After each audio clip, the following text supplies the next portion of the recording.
시청자 여러분, 주말 잘 보내셨습니까? 이 문재인 좌파 정권의 블랙리스트 문제가 검은 실체를 드러내고 있습니다.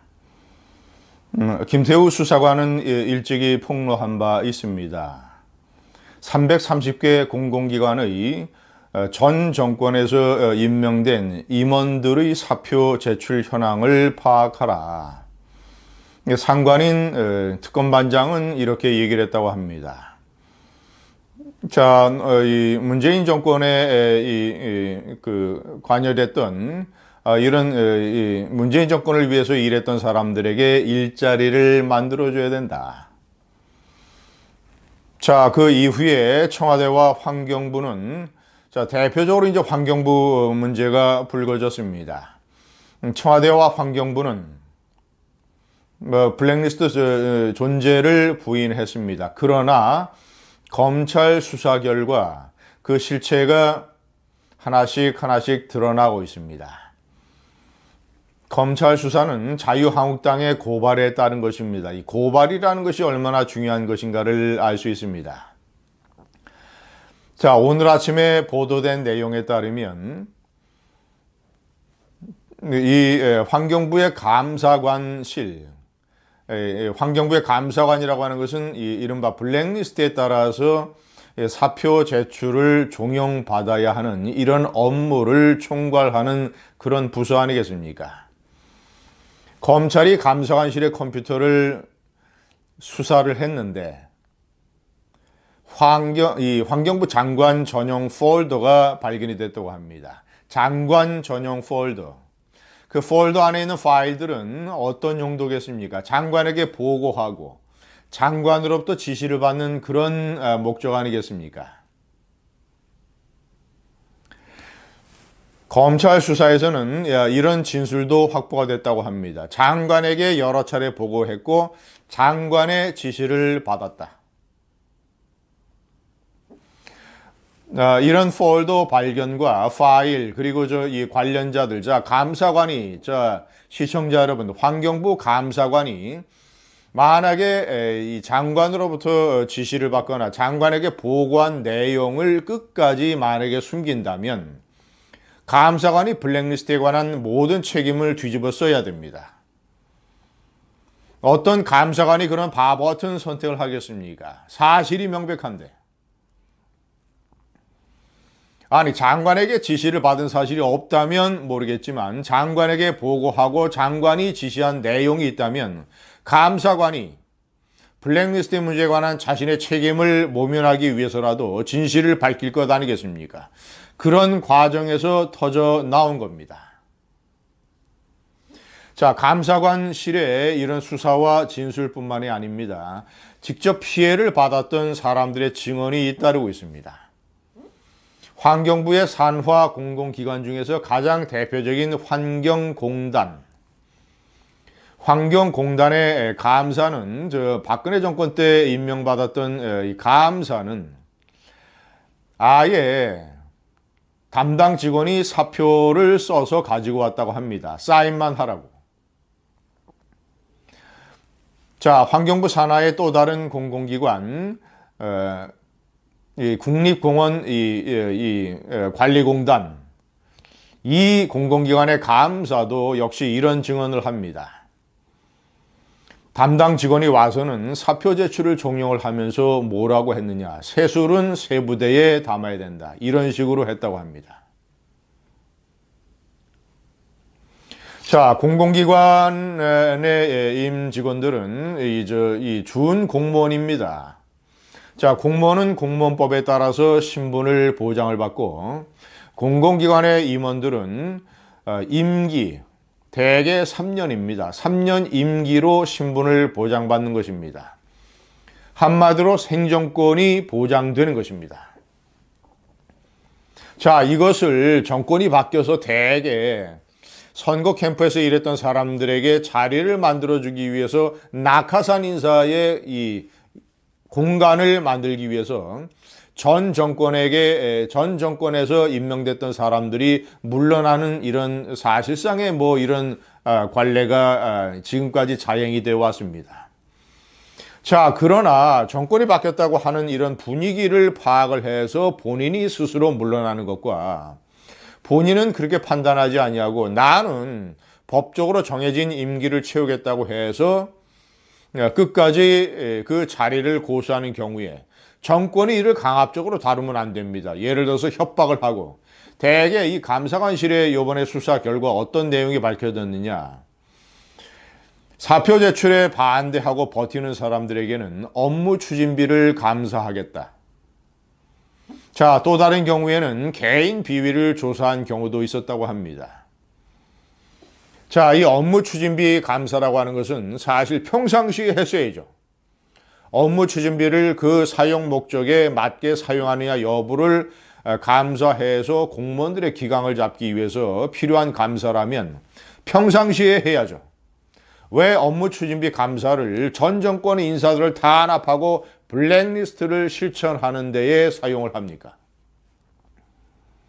아주 치졸한 방법입니다. 더군다나 개인 비위까지.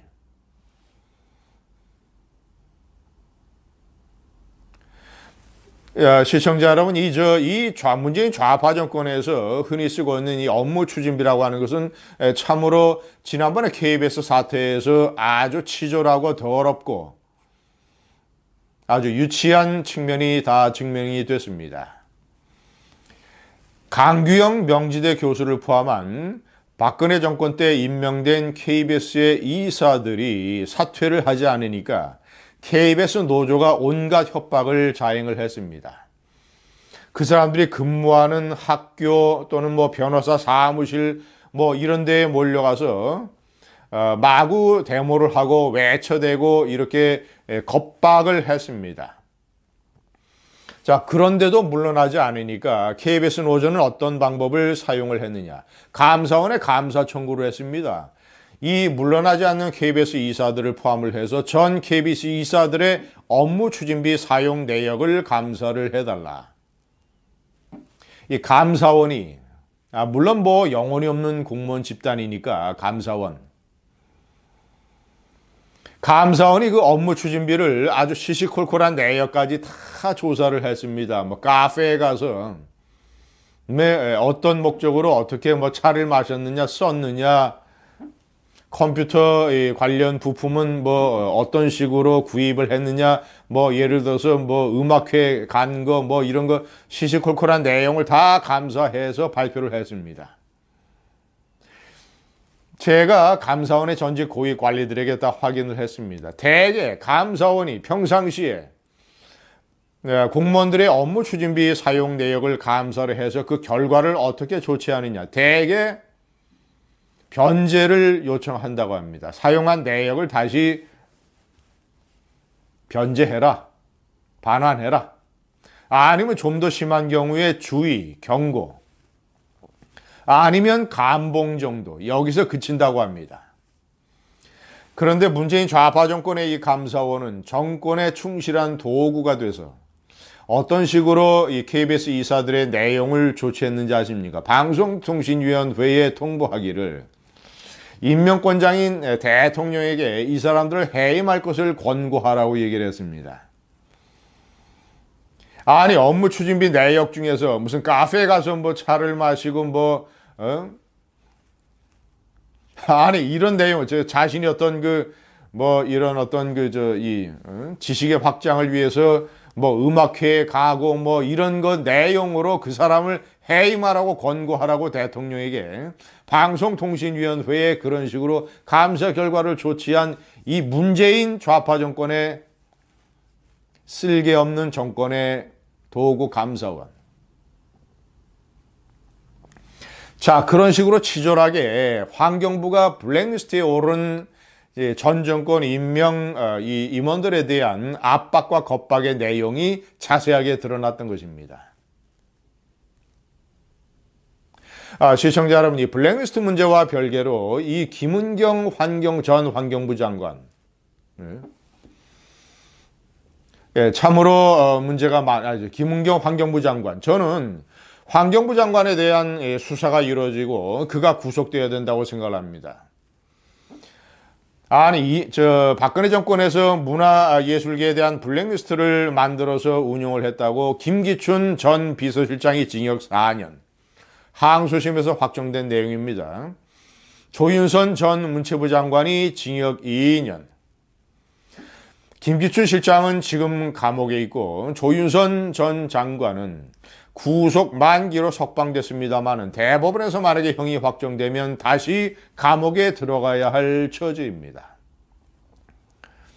아니, 전 정권의 블랙리스트에 대해서는 적폐청산 차원에서 이런 식으로 아주 가혹하게 엄청난 정치 모복 플러스 사법 절차를 밟으면서, 아니, 명백하게 지금 다 장관 전용 폴더가 드러났습니다. 김은경 장관에 대해서 수사를 해서 구속을 해야 됩니다. 김은경 장관은 여러 가지로 많은 문제점을 안고 있던 장관입니다. 야당들이 해임 권고를 하기도 했습니다. 해임 주장을 하기도 했습니다.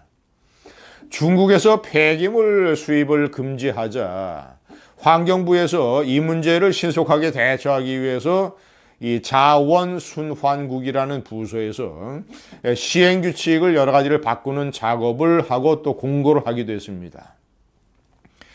자, 환경부로서는 일종의 비상사태입니다. 중국이 폐비닐 수입을 금지하면 폐비닐 쓰레기 대란 사태가 벌어지기 때문입니다. 자, 그런데 김은경 장관은 어떤 조치를 취했느냐? 이 전쟁의 한가운데서 비상사태의 와중에서 그것을 담당하고 시행규칙 개정 등 이런 거를 하는 담당 자원순환국의 국장과 4명의 과장 중에서 3명을 교체했다고 합니다. 자, 이거는 당시 서울신문이 자세하게 보도한 내용입니다. 그래서 서울신문의 결론은 이 장관의 잘못된 인사, 섣부른 인사, 잘못된 조치가 쓰레기 대란을 키웠다는 것이었습니다. 자, 이런 정치적인 책임, 업무의 미숙, 엉성한 환경 전문가를 환경부 장관으로 임명한 문재인 대통령의 인사 참사. 김은경은 수사를 받아야 되고 블랙리스트에 관한 구체적인 지시 사실이 다 확인이 되는 대로 감방에 가야 됩니다. 감사합니다.